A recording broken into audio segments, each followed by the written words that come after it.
I am Dr. Shweta Agrawal, Assistant Professor, Faculty of Education, DEI. We have already discussed what is growth and development and what are the factors affecting to growth and development. Here we will discuss meaning, importance and characteristics of physical development. Types of development. कौन कौन से development के types होते हैं? Physical development यानी कि physical body से related जो भी चेंजेस होते हैं, जो भी क्वालिटेटिव चेंजेस होते हैं, उन्हें हम फिजिकल डेवलपमेंट की कैटेगरी में डालते हैं, क्योंकि क्वांटिटेटिव चेंज किस में जाते हैं? ग्रोथ में, और क्वालिटेटिव चेंज इंक्लूड होते हैं फिजिकल डेवलपमेंट में। मोटर डेवलपमेंट जो हमारी मोटर एक्टिविटी होती हैं बॉडी की, वो मोटर डेवलपमेंट में जाते हैं। जैसे किसी चीज़ को ग्रिप करना, किसी चीज़ को उठा के फेंकना, चलना, बॉडी को होल्ड करना, बॉडी को मूव करना, ये मोटर डेवलपमेंट से कंसर्न्ड होते हैं। लैंग्वेज डेवलपमेंट, लैंग्वेज से रिलेटेड कि एक बार में कितनी वोकेबुलरी होती है, कितनी क्लियरिटी होती है कन्वर्सेशन की, कितने वर्ड प्रोनाउंसिएशन कितना क्लियर कट होता है, क्या रिदम है, क्या स्पीड है। कई बार आप लोगों ने लोगों को देखा होगा कि उनकी बोलने की स्पीड इतनी हाई होती है कि सामने वाला उसको अचीव नहीं कर पाया था, उसे समझ नहीं पाता। और कई लोग बहुत स्लो या हकला के बोलते हैं, पॉज दे के बोलते हैं, जिसकी वजह से उनके सेंटेंस क्लियर नहीं होते। तो ये भी लैंग्वेज डेवलपमेंट का एक पार्ट है। कॉग्निटिव डेवलपमेंट, आपने मेंटल डेवलपमेंट बहुत सुना होगा कि मेंटल डेवलपमेंट कैसा है, और कॉग्निटिव डेवलपमेंट भी सुना होगा। एक्चुअली मेंटल डेवलपमेंट है मानसिक विकास, कॉग्निटिव डेवलपमेंट संज्ञानात्मक विकास। जिसे आप अभी पेडागोजी के सब्जेक्ट में पढ़ोगे कि हमारे जो भी ऑब्जेक्टिव्स होते हैं वो 3 बेस्ड पर होते हैं। एक कॉग्निटिव डोमेन, अफेक्टिव डोमेन और साइकोमोटर डोमेन। कॉग्निटिव डोमेन से रिलेटेड ऑब्जेक्टिव्स वो होते हैं जो कि हमारे संज्ञान, हमारे नॉलेज लेवल को बताते हैं।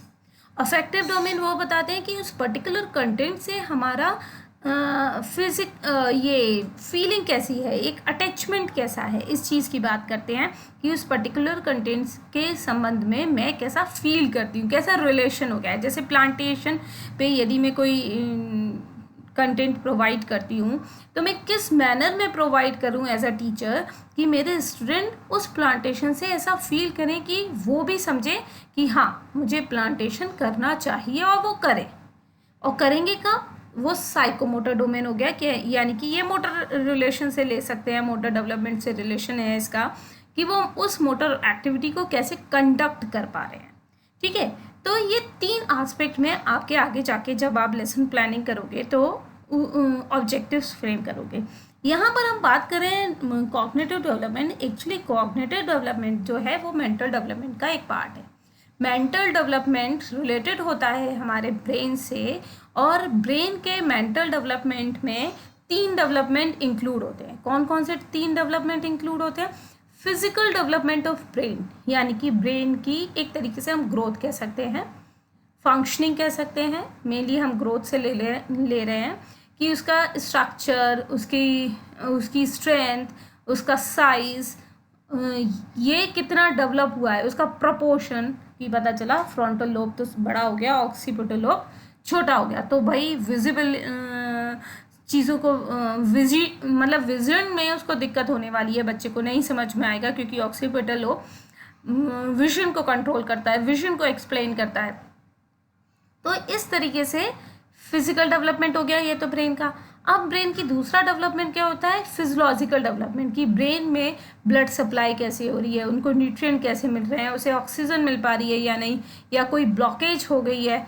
ये फिजियोलॉजिकल डेवलपमेंट। एक्चुअली इसको हम कह सकते हैं फिजियोलॉजिकल फंक्शनिंग जो हो रही है, मेटाबॉलिक एक्टिविटीज़ जो हो रही हैं ब्रेन में, वो फिजियोलॉजिकल डेवलपमेंट से रिलेटेड होती हैं। इसके बाद आता है कॉग्निटिव डेवलपमेंट। कॉग्निटिव डेवलपमेंट में आता है ब्रेन की वर्किंग। कैसी वर्किंग? उसकी थिंकिंग, उसका इंटरप्रिटेशन, कोई भी सेंसरी ऑर्गन के थ्रू जो उसने परसेप्शन लिया है, सेंसेशन हुआ है, जो कि न्यूरॉन्स लेकर आए हैं अपने न्यूरॉन के नेटवर्क के द्वारा, और वो ब्रेन में गया है और प्रीवियस मेमोरी से इवेलुएट होता हुआ उस पर क्या डिसीजन लेना है, क्या थिंक करना है, ये वर्किंग होती है कॉग्निटिव डेवलपमेंट से related.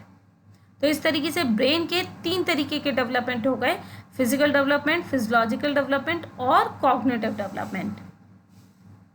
Psychological development, psychological development होता है जो वेरियस साइकोलॉजिकल वेरिएबल्स से रिलेटेड होता है। साइकोलॉजिकल वेरिएबल की बच्चे का आईक्यू कैसा है, उसकी पर्सनालिटी कैसी है, एटीट्यूड कैसा है, एप्टीट्यूड कैसा है। क्योंकि देखिए, जो एटीट्यूड है वो भी एक साइकोलॉजिकल वेरिएबल है। एटीट्यूड एक्चुअली क्या होता है, किसी भी पर्टिकुलर सिचुएशन में वो किस तरीके से रिएक्ट करता है, ये एटीट्यूड होता है। कि कई बार कई लोग इतने शाय नेचर के होते हैं कि वो किसी भी फॉर्मल सिचुएशन में बिल्कुल शांत हो जाते हैं, एक जगह बैठ जाते हैं, किसी से इंटरेक्ट नहीं करते। और कई लोग ऐसे होते हैं जिन्हें हम कहते हैं ये ओवर स्मार्ट बनता है। तो ओवर स्मार्ट होते हैं कि वो किसी सिचुएशन में जाने के बाद अपने आप को एक्सेस में शो ऑफ करने की कोशिश करते हैं। तो ये साइकोलॉजिकल डेवलपमेंट भी वेरियस साइकोलॉजिकल वेरिएबल के साथ में अलग अलग तरीके से शो किया जाता है। और जैसे हम ले सकते हैं इंटरेस्ट भी साइकोलॉजिकल डेवलपमेंट है और से रिलेटेड है। और इसी तरीके से एप्टीट्यूड भी रिलेटेड है। और एप्टीट्यूड जो होता है वो हेरिडिकल बेस्ड काफ़ी होता है। इंटेलिजेंट, पर्सनैलिटी एक्चुअली हम एक फिजिक्स से लगा देते हैं कि किसी का आउटलुक कैसा है, तो हम कह देते हैं हाँ इसकी पर्सनैलिटी अच्छी है। नहीं, पर्सनैलिटी एक्चुअली क्या होती है, किसी पर्टिकुलर एनवायरनमेंट में किया जाने वाला बिहेवियर पर्सनैलिटी है। पर्सनैलिटी फिजिकल लुक नहीं है, पर्सनैलिटी बिहेवियर है और पर्टिकुलर एनवायरनमेंट में। आप देखो, आप अलग अलग एनवायरनमेंट में अलग अलग तरीके से बिहेवियर शो करते हो ना। यदि आप ये कंटेंट जो अब मैं ये वीडियो बना रही हूँ इसे आप घर पे पढ़ रहे हो तो आपका बिहेवियर अलग होगा। आप यही सेम कंटेंट मैं क्लासरूम में पढ़ा रही हूँ तो बिहेवियर अलग होगा। क्यों? पर्सनैलिटी तो सेम है, तो फिर बिहेवियर क्यों अलग हो रहा है? पर्सन तो सेम है, आईक्यू सेम है, सब कुछ सेम है, तो एनवायरनमेंट अलग है। तो एक्चुअली एनवायरनमेंट के कंट्रास्ट में जो हम जिस भी टाइप से बिहेवियर शो करते हैं वो हमारी पर्सनैलिटी होती है। तो ये भी वैरी करता है सब में और अलग अलग तरीके से डेवलप होता है, इंडिविजुअल डिफरेंसेस पाए जाते हैं। नेक्स्ट आता है इमोशनल डेवलपमेंट। जैसा मैंने एक बार एक वीडियो में और बोला था कि हमारी ब्रेन में कई सारे लोब होने के साथ में कुछ अलग से ऑर्गन भी होते हैं। इसमें एक ऑर्गन होता है अमाइडला। अमाइडला जो होता है वो एक्चुअली सारे इमोशनल सिचुएशन को कंट्रोल करने के काम आता है और इसका पूरा डेवलपमेंट एडोलेसेंट स्टेज में जाकर होता है।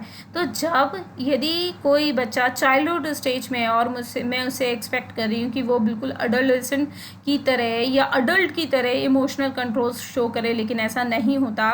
वो काफ़ी देर तक कंट्रोल करेगा लेकिन बाद में अपने इमोशंस को एक्सप्रेस कर ही देगा। तो इसके लिए मैं उसको डांट लगा सकती हूँ कि आपने ऐसा क्यों कहा, आपको नहीं करना था, आपको इस तरीके से ट्रीट नहीं करना था। लेकिन नहीं, उसकी डेवलपमेंटल फीचर है ये, वो अभी इतना इमोशनल कंट्रोल नहीं कर सकता था, उसकी एक लिमिट थी जिसकी वजह से उसने इस टाइप का बिहेवियर शो किया। तो इसलिए टीचर को, पेरेंट्स को उनकी इमोशनल डेवलपमेंट की स्टेज को जानते हुए उनसे ट्रीट करना चाहिए, बिहेवियर करना चाहिए। और अपनी कोई ऐसी पर्सनल बात है जिसे उन्हें शो नहीं करना, उतनी ही बात उन्हें बतानी चाहिए, नहीं तो वो अपने इमोशनल कंट्रोल को खो देते हैं और एक्सप्रेस कर देते हैं कोई ऐसी पर्सनल बात जिसे दूसरों के सामने एक्सप्रेस नहीं करना, जिसकी वजह से उन्हें आपके द्वारा यानी कि टीचर्स और पेरेंट्स के द्वारा नेगेटिव सिचुएशन को फील करने की नौबत आ जाती है। Social development. अब सोशल डेवलपमेंट क्या है?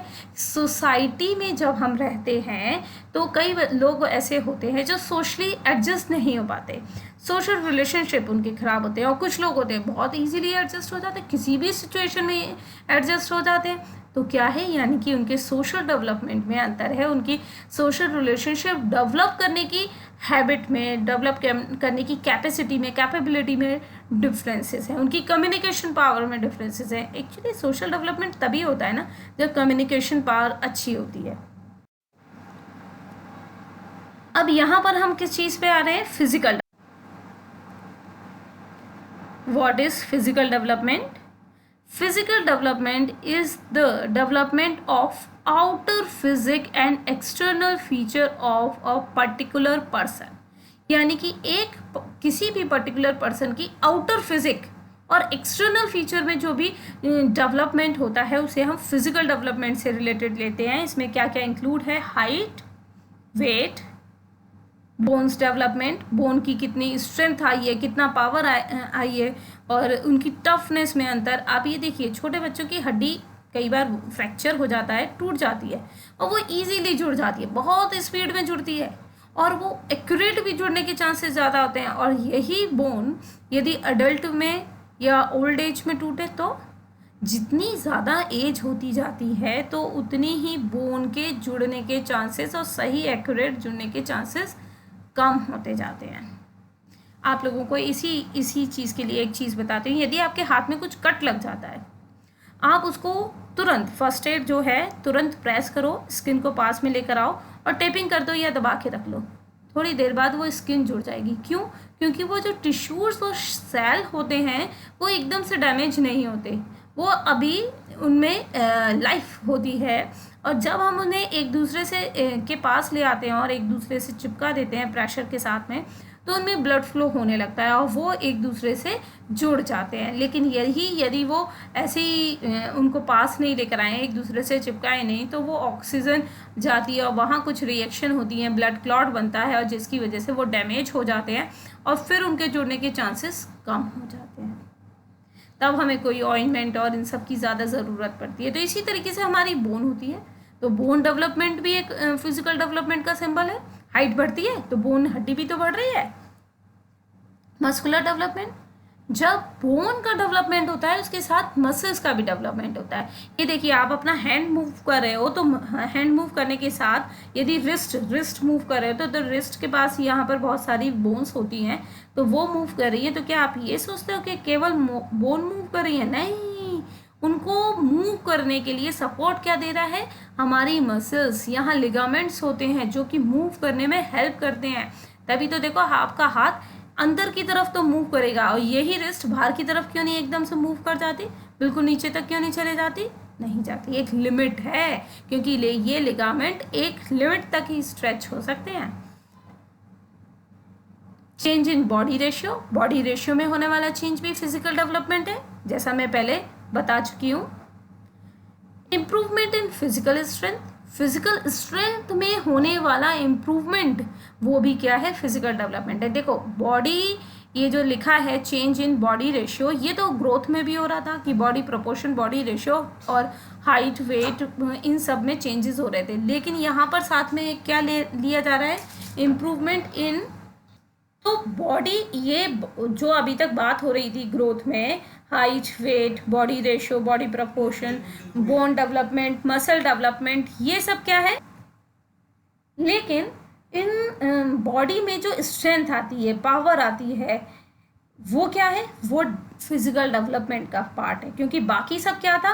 वो क्वांटिटेटिव मेजर का था। लेकिन स्ट्रेंथ किससे रिलेटेड है? स्ट्रेंथ रिलेटेड है क्वालिटेटिव मेजर से। तो क्वालिटेटिव मेजर क्या है? डेवलपमेंट क्वालिटेटिव मेजर है।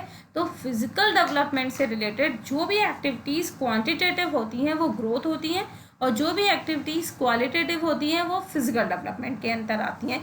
और ये फिजिकल स्ट्रेंथ आना भी बहुत ज़्यादा ज़रूरी है। केवल हाइट के बढ़ जाने से कुछ नहीं होता, उस हाइट के अकॉर्डिंग, उस एज के अकॉर्डिंग स्टैमिना भी होना चाहिए, तभी फिजिकल डेवलपमेंट सही माना जाता है। फिजिकल डेवलपमेंट से रिलेटेड कुछ और डेफिनेशन है, कुछ और meaning.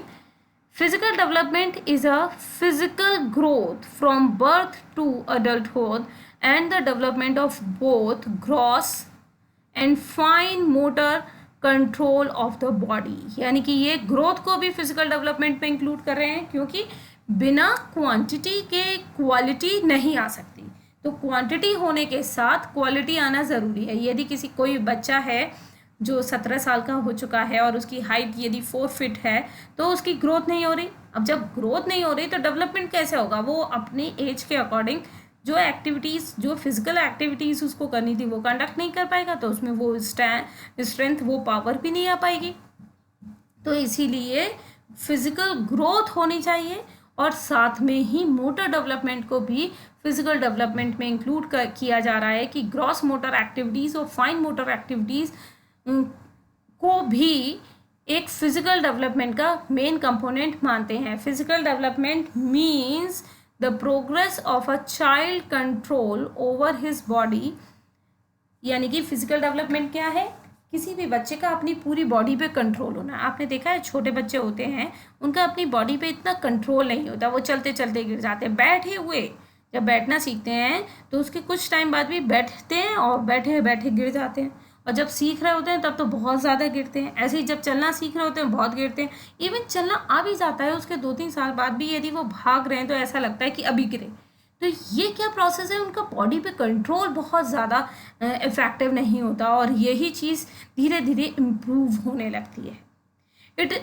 This includes control over muscles, social physical coordination, ability to sit and stand. Characteristics of physical development. Physical development start from fertilization of ova and sperm. ये जिस तरीके से ग्रोथ है, ग्रोथ के साथ में फिजिकल डेवलपमेंट स्टार्ट हो जाता है। तो वहीं से स्ट्रेंथ और वहीं से पावर, वहीं से हाइट, वेट और इन सब में चेंजेस होने स्टार्ट होते हैं।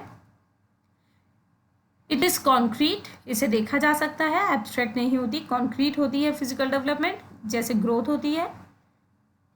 It varies in different stage, अलग अलग स्टेज में फिजिकल डेवलपमेंट की स्पीड भी अलग होती है। It stops when maturity gained, जब मैच्योरिटी आ जाती है तब माना जाता है कि फिजिकल डेवलपमेंट नहीं हो रही। लेकिन स्ट्रेंथ कहीं कुछ हद तक और भी मैच्योरेशन के बाद इम्प्रूव होने के चांसेस होते हैं। लेकिन नॉर्मली फिजिकल डेवलपमेंट मैच्योरिटी तक मैक्सिमम हो जाती है, 5% 10% चांसेस ही होते हैं मैच्योरिटी के बाद। It can be qualitative and quantitative, जिस तरीके से ग्रोथ जो है वो केवल क्वांटिटेटिव है, लेकिन फिजिकल डेवलपमेंट क्वांटिटी के साथ में क्वालिटी भी जुड़ी हुई है। जैसे अभी इसके हमने कैरेक्टरिस्टिक्स किए थे तब हमने ये देखा कि फिजिकल डेवलपमेंट में height, weight, body ratio, body proportion ये भी इंक्लूड है, जो कि ग्रोथ में इंक्लूडेड था, जो कि क्वांटिटेटिव था, और साथ में क्वालिटी यानी कि फिजिकल स्ट्रेंथ को भी इंक्लूड किया गया हुआ है। All the body parts in physical development are not developed in the same speed. Physical development में बॉडी के जितने भी पार्ट्स हैं उनकी स्पीड, उनके डेवलपमेंट की स्पीड, उनकी स्ट्रेंथ की स्पीड, उनके फंक्शनिंग की स्पीड सेम नहीं होती। हमारे जितने भी सिस्टम्स होते हैं उसमें रेस्पिरेटरी सिस्टम सबसे जल्दी इम्प्रूव होता है, डेवलप होता है, फिर उसके बाद डाइजेस्टिव सिस्टम डेवलप होता है, फिर धीरे धीरे धीरे धीरे और सिस्टम जो होते हैं वो अपनी एक्सट्रीम तक, अपने डेवलपमेंटल पॉइंट तक पहुंचते हैं। Some other characteristics of physical development. Physical development is directly related to all other development. जितने भी डेवलपमेंट है उन सब से फिजिकल डेवलपमेंट रिलेटेड होता है, क्योंकि फिजिकल डेवलपमेंट बेस है। यदि मुझे आज बुखार आ रहा है तो चाहे मैं कितनी भी कोशिश कर लूँ मेरा पढ़ने में कंसंट्रेशन नहीं लगेगा, चाहे मेरा कितना भी मेंटल डेवलपमेंट हो। इसी तरीके से यदि बॉडी फिट नहीं है, स्ट्रेंथ नहीं है, एज के अकॉर्डिंग हाइट वेट नहीं है, तो और डेवलपमेंट ऑटोमेटिकली नेगेटिव तौर पे इफेक्टेड होंगे। Physical development can easily predict all other type of development. अब जब अभी हम कह रहे हैं कि फिजिकल डेवलपमेंट सभी डेवलपमेंट से रिलेटेड होता है और ये बेस्ड होता है, बेस है, बेस सारे डेवलपमेंट का बेस है, आधार है, और इसके बिहाफ पर हम प्रिडिक्ट कर सकते हैं, भविष्यवाणी कर सकते हैं कि और अदर डेवलपमेंट किस टाइप के होंगे। यदि वो फिजिकली स्ट्रॉन्ग नहीं है तो हम कहते हैं ओ नो, जब इसका फिजिकली ये स्ट्रॉन्ग नहीं है तो आगे इसका मेंटल डेवलपमेंट, इमोशनल डेवलपमेंट और मेनली सोशल डेवलपमेंट नहीं होगा, क्योंकि सोसाइटी में हमें एक्सेप्ट होने के लिए, सोसाइटी में एडजस्ट होने के लिए सबसे ज़्यादा ज़रूरी है कि मैं अपनी एज के अकॉर्डिंग वर्क कर पाऊँ। और मैं अपनी एज के अकॉर्डिंग वर्क कब कर पाऊँगी, जब मेरी फिजिकल स्टेमिना, फिजिकल स्ट्रेंथ इतनी डेवलप होगी। डेफिनेट सीक्वेंस, एक फिजिकल डेवलपमेंट का डेफिनेट सीक्वेंस होता है, पर्टिकुलर स्टेप होती है कि इसके बाद ये होगा। जैसा कि मैंने आपको ग्रोथ की और डेवलपमेंट की वीडियो में ऑलरेडी डिस्कस किया हुआ है। From general to specific responses,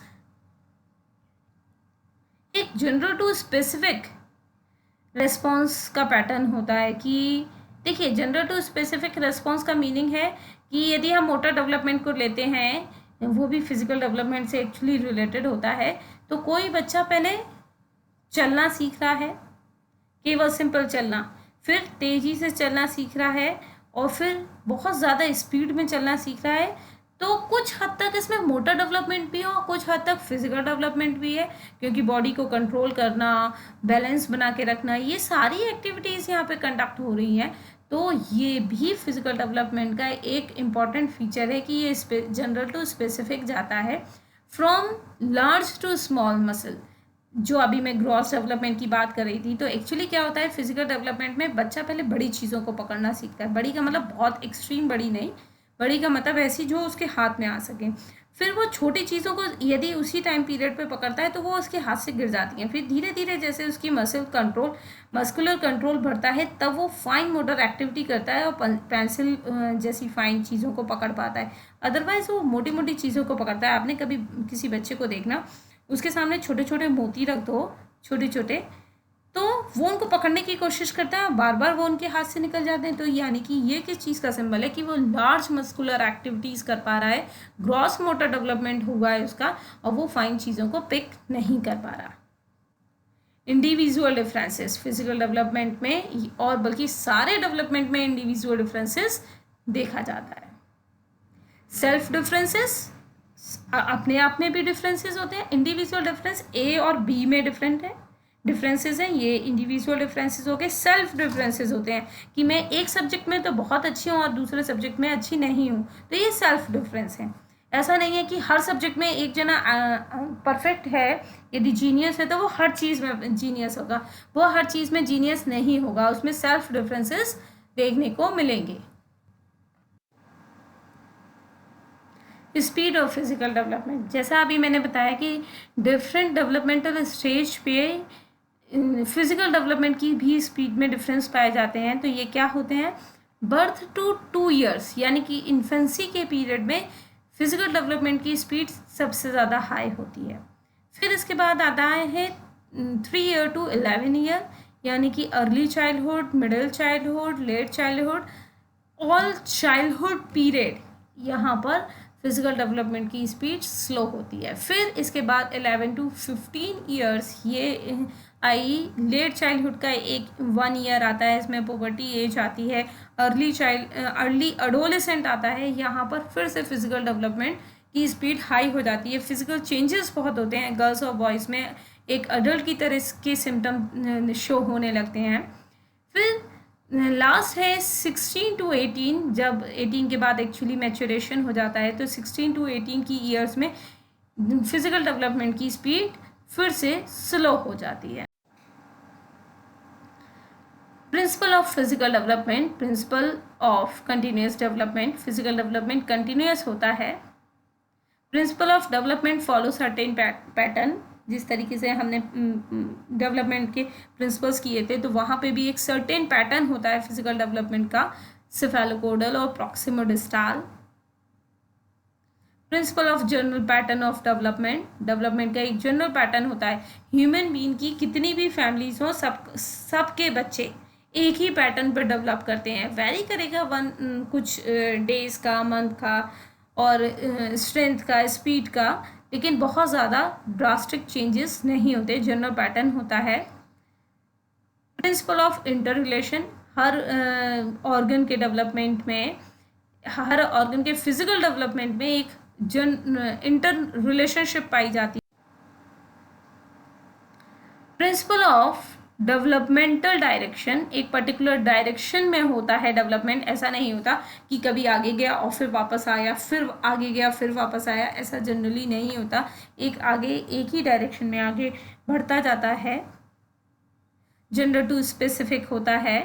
normally general, जैसे कि पहले वो सिंपल चलना सीखता है, फिर स्ट्रेट चलना सीखता है, फिर जिगजैग फॉर्म में, अलग अलग फॉर्म में चलना सीखता है। आप किसी बच्चे को लिखना भी सिखाते हो, यदि उसको फाइन मोटर डेवलपमेंट हुआ है तो पहले क्या सिखाया जाता है? पहले स्ट्रेट लाइन सिखाई जाती हैं, स्लिपिंग लाइन सिखाई जाती हैं, फिर स्लांटिंग लाइन सिखाई जाती हैं, फिर उसको आगे कर्व बनाने सिखाए जाते हैं। तो ये क्या है? ये एक जनरल टू स्पेसिफिक पैटर्न होता है। Macro to micro. Principle of development proceed by stages. विभिन्न स्तर के अनुसार, विभिन्न स्टेजेस के अकॉर्डिंग डेवलपमेंट की प्रोसेस थोड़ी डिफरेंट होती है। Principle of regular and orderly pattern, एक रेगुलर और ऑर्डर होता है। Principle of individual differences, individual differences पाए जाते हैं फिजिकल डेवलपमेंट से related. Principle of predictability, physical development की, जैसा अभी मैं इसके करेक्टरिस्टिक्स में भी डिस्कस कर चुकी हूँ कि फिजिकल डेवलपमेंट की में प्रिडिक्टेबिलिटी होती है कि आज ये फिजिकल डेवलपमेंट ऐसा हो रहा है तो कल इस पर्टिकुलर पर्सन में इतना स्टैमिना डेवलप हो जाएगा और ये इस टाइप के ऑक्यूपेशन को चूज़ करता है, इस टाइप के वोकेशन को चूज़ कर सकता है, इतनी इसमें स्ट्रेंथ होगी, ये इतनी एक्टिविटीज़ कर सकेगा, तो वो ऑटोमेटिकली पता चल जाता है। उसका बिहेवियर कैसा होगा पता चल जाता है। आप एक जनरल क्लासरूम में देखो, जो बच्चा ऑटोक्रेटिक बिहेवियर शो करता है, डोमिनेंसी के बिहेवियर का कंसेप्ट रखता है, तो वो आगे जाके हाँ उसमें लीडरशिप क्वालिटी हो सकती है, तो वो कोई पॉलिटिकल लीडर बन सकता है, या कुछ इस टाइप की एक्टिविटी करता है जिसमें वो हाईलाइट होता है, कुछ ना कुछ सोशल एक्टिविटीज़ इस टाइप की करता है जिसमें वो हाईलाइट रहे, डोमिनेंट रहे। Principle of interaction between heredity and environment, physical development में हेरिडिटी और एनवायरनमेंट दोनों का ही अपना इम्पॉर्टेंट रोल होता है, तो इन दोनों के इंटरेक्शन से फिजिकल डेवलपमेंट हमारे सामने आता है। देखो, हेरिडिटी बेस्ड यानी कि हाइट, वेट, बॉडी प्रोपोर्शन कैसा होगा, बॉडी स्ट्रेंथ कैसी होगी। नॉर्मली देखा है कि जो रेसलर होते हैं उनके बच्चे की भी फिजिकल स्ट्रेंथ, बॉडी स्ट्रेंथ बहुत हाई होती है। और एनवायरनमेंट का भी इफेक्ट होता है, यदि स्ट्रेंथ बहुत हाई है लेकिन हमने उसे डरा के रखा है, उसे धमका के रखा हुआ है, उसको उसकी स्ट्रेंथ को उसे अवेयर ही नहीं किया है, तो क्या होगा, इतनी स्ट्रेंथ होने के बावजूद भी वो डरा हुआ रहेगा। वो ये सोचेगा कि मैं ये वर्क नहीं कर सकता हूँ, और बाद में पता चलता है कि वो ये वर्क कर सकता है। जैसे हनुमान जी थे, उनकी फिजिकल डेवलपमेंट बहुत थी, लेकिन वो ऐसे एनवायरनमेंट में रहे, वो अलग बात थी कि उन्हें एक श्राप मिला हुआ था जिसकी वजह से वो भूल गए थे अपनी मेमोरी। तो उनको यही नहीं पता था कि उनकी फिजिकल स्ट्रेंथ और स्टैमिना कैसा है। क्यों? क्योंकि उनके सामने एक ऐसा एनवायरनमेंट क्रिएट हो रहा था, और जब एनवायरनमेंट बदला तब उनको अपनी फिजिकल स्ट्रेंथ का ज्ञान हुआ। Principle of variation of developmental speed, physical development की जैसा अभी हमने देखा, वेरियस स्टेजेस में स्पीड में डिफरेंसेस पाए जाते हैं। प्रिंसिपल ऑफ डेफिनेट प्रोपोर्शन, एक प्रपोर्शन होता है कि क्या बॉडी का रेशियो होगा, कितनी प्रपोर्शनेट हाई लेग्स होंगे, क्या हैंड होंगे, हेड होगा।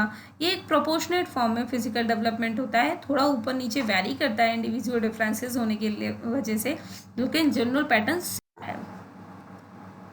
Importance of physical development, physical development की इंपॉर्टेंस है डेवलपमेंट ऑफ फिजिकल स्ट्रक्चर, शारीरिक संरचना का विकास होना बहुत ज़्यादा ज़रूरी होता है।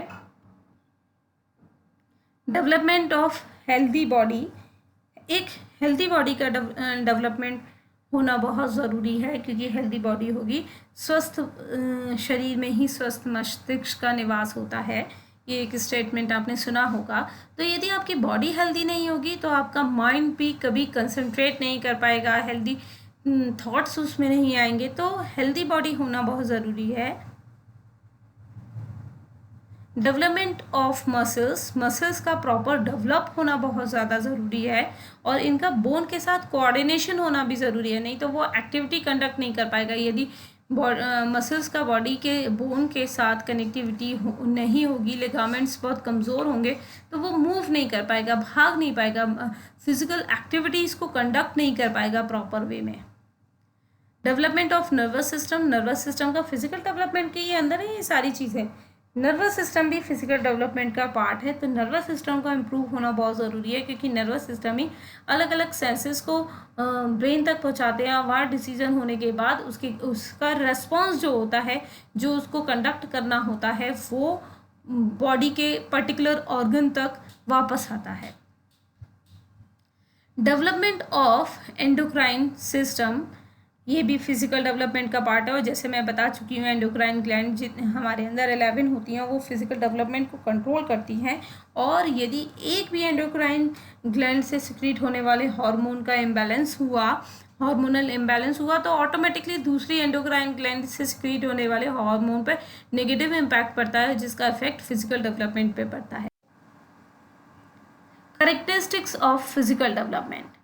Physical development start from fertilization of ova and sperm. ये जिस तरीके से ग्रोथ है, ग्रोथ के साथ में फिजिकल डेवलपमेंट स्टार्ट हो जाता है। तो वहीं से स्ट्रेंथ और वहीं से पावर, वहीं से हाइट, वेट और इन सब में चेंजेस होने स्टार्ट होते हैं। इट इज़ कॉन्क्रीट, इसे देखा जा सकता है, एब्स्ट्रैक्ट नहीं होती, कॉन्क्रीट होती है फिजिकल डेवलपमेंट, जैसे ग्रोथ होती है।